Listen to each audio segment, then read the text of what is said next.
Boa noite a todos. Nós estamos a estudar a identidade do Senhor Jesus. Voltamos a esse estudo e tínhamos ficado em João capítulo 14, versículo 6, em que Jesus disse: Eu sou o caminho e a verdade e a vida.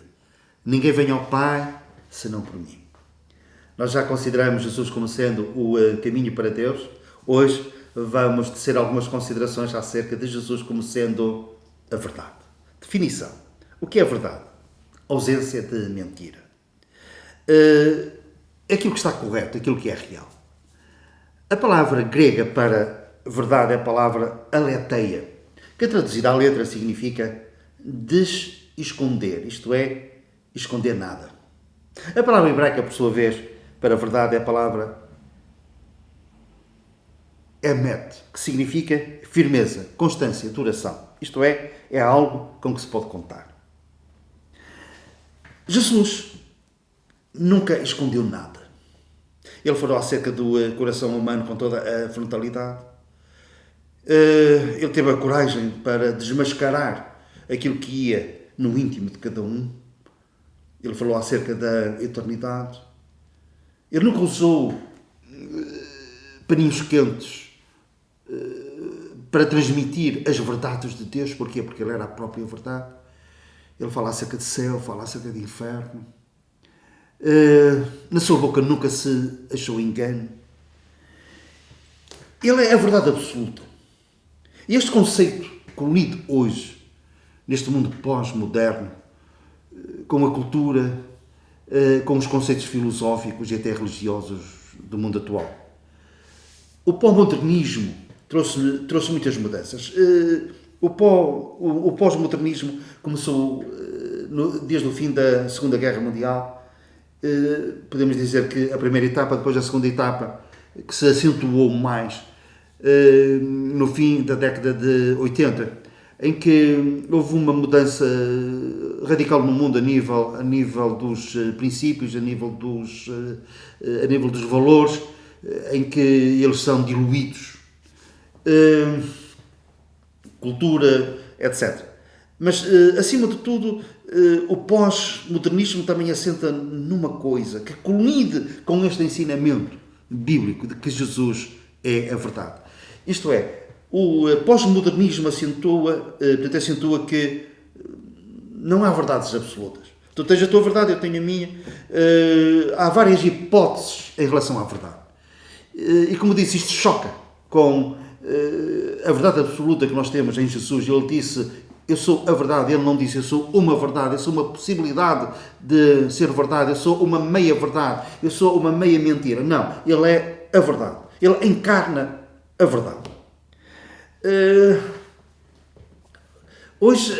Hoje em dia, a mentira está como que oficializada. Inclusivamente, há certas narrativas políticas que assentam essencialmente em mentiras. Mas não lhes chamam mentiras, chamam-lhes fake news. Há programas eleitorais de certos partidos que assentam nas fake news. Mentiras. Só que a palavra mentira também está diluída. Por exemplo, eu às vezes ouço debates de várias ordem, seja qual for a natureza, política, desportiva, religiosa, etc. E um oponente diz ao outro: você falou uma inverdade. Não é uma inverdade, é uma mentira, mas foge-se ao tema. Pode ser por delicadeza, sim, talvez, mas também é cultural, é o pós-modernismo. A mentira também tem alguma verdade, como a verdade também tem alguma mentira, pensam alguns. Em vez de chamar mentiroso uma pessoa, dizem assim: ele convive mal com a verdade. Não, se ele convive mal com a verdade, é um mentiroso. Mas há um relativismo. Está-se a relativizar tanto a verdade como também a mentira. Por isso, há um choque, sem dúvida, quando, por exemplo, a Bíblia diz que Satanás, o diabo, é o pai da mentira. E não usa meios termos. O pai da mentira. Jesus é a verdade. Há uma passagem bíblica para a qual quero chamar a vossa atenção. Jesus está a sofrer uma humilhação desproporcional, injusta, pesada. Durante aquela noite que antecedeu a sua crucificação, ele foi julgado 6 vezes, uma das quais levaram-no perante Pilatos para ser julgado por Pilatos. E levaram-no, entre outras coisas, que não vamos entrar em pormenor, maniatado, amarrado, com as mãos amarradas. Jesus com as mãos amarradas. E perante Pilatos, ele não se amedronta. E ele disse, portanto, Jesus disse, eu vim para dar testemunho da verdade. E Pilatos aproveita esta deixa e pergunta a Jesus, o que é a verdade? Se eu tivesse esperado. Mas nós lemos na Bíblia, isto é em João capítulo 18, que ele faz a pergunta e a seguir ele vira costas e foi ter com os judeus. Se ele tivesse esperado, Jesus olhava de frente, olhos nos olhos, e podia ter-lhe dito, Pilato, a verdade, o que é? Eu que falo contigo. Eu sou a verdade. Há um versículo na Bíblia que diz assim, a verdade está em Jesus. Mas mais do que isso, não somente Jesus falou a verdade, porque na sua boca nunca se achou engano, mas ele próprio, na sua essência, ele personifica a verdade. A verdade não é uma religião, não é uma corrente filosófica. A verdade é uma pessoa. A verdade absoluta existe. E essa verdade absoluta é Jesus. É Jesus. Ele disse, e conhecereis a verdade, e a verdade vos libertará. Se nós conhecermos Jesus, se crermos nele, nós seremos libertos. E agora repara. Jesus amarrado perante Pilatos. Mas depois desamarraram-lhe as mãos para as amarrar a uma cruz. Amarrar em sentido figurado. Porque as suas mãos e os seus pés foram cravados na cruz de Calvário. Mas Jesus também está amarrado à cruz. Não por cordas, mas pelos cravos. Ele, quando estava crucificado durante aquelas 6 horas, ele proferiu 7 frases. Nenhuma dessas 7 frases foi esta. Mas poderia muito bem Jesus tê-lo feito.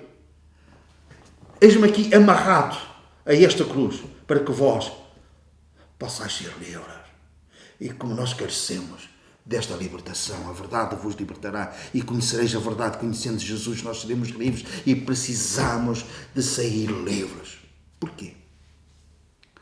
Eu sei, isto é linguagem bíblica, isto é teologia bíblica, mas a palavra de Deus também é a verdade. Santifica-os na verdade, a tua palavra é a verdade. Se os nossos conceitos estiverem harmonizados com a palavra de Deus, que é a verdade escrita, que nos fala acerca da verdade da pessoa, que é Jesus, porque a verdade escrita da palavra testifica do Senhor Jesus, que é a verdade. Mas, por outro lado, ele também é o verbo, ele é a palavra. E, portanto, as duas coisas, a palavra e a pessoa, estão interligadas. E esta palavra, que é a verdade, e que aponta para a verdade que é Jesus, diz que nós, sendo pecadores, somos servos do pecado. Jesus afirmou isso. Ele diz que aquele que comete pecado é servo do pecado. E nós podemos ser libertos do domínio, do poder do pecado nas nossas vidas. E sermos livres. Jesus, de volta da cruz, podia dizer, e vós podereis ir livres para a vossa casa. Livres, espiritualmente falando, vós podereis sair livres para a vossa casa. As prisões, melhor, as portas da prisão espiritual, estão abertas, escancaradas, abertas de par em par, e nós poderemos sair livres. Eu sei que isto é linguagem bíblica, mas é a verdade de Deus. Jesus, melhor, a palavra de Deus diz que nós devemos de instruir com mansidão os que resistem, a ver se porventura Deus lhes dá arrependimento para conhecerem a verdade. E agora reparem, e tornarem a despertar, desprendendo-se dos laços do diabo, em que à vontade dele estão presos. Há uma prisão espiritual. E nós poderemos ser libertos dessa prisão espiritual ao conhecermos a verdade. Seremos livres e conhecereis a verdade, e a verdade vos libertará. Se nós conhecermos Jesus, crermos nele, nós sairemos livres e seremos livres.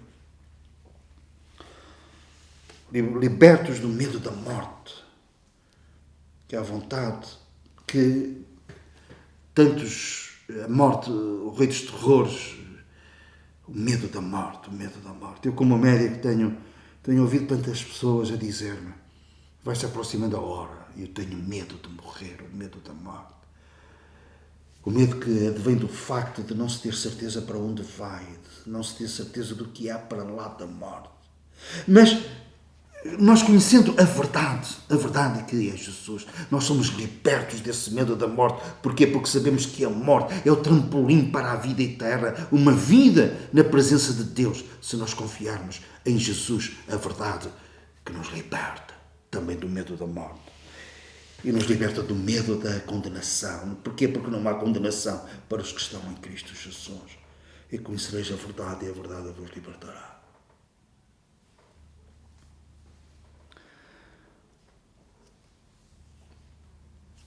Cito 1 de Pedro, capítulo 2, versículo 16, e assim terminamos este nosso estudo. Ele exorta desta forma o povo de Deus: vivam como pessoas livres. Fomos libertados por Jesus. Assumamos essa libertação. Vivam como pessoas livres. Mas não usem a liberdade como desculpa para fazer o mal. Vivam como servos de Deus.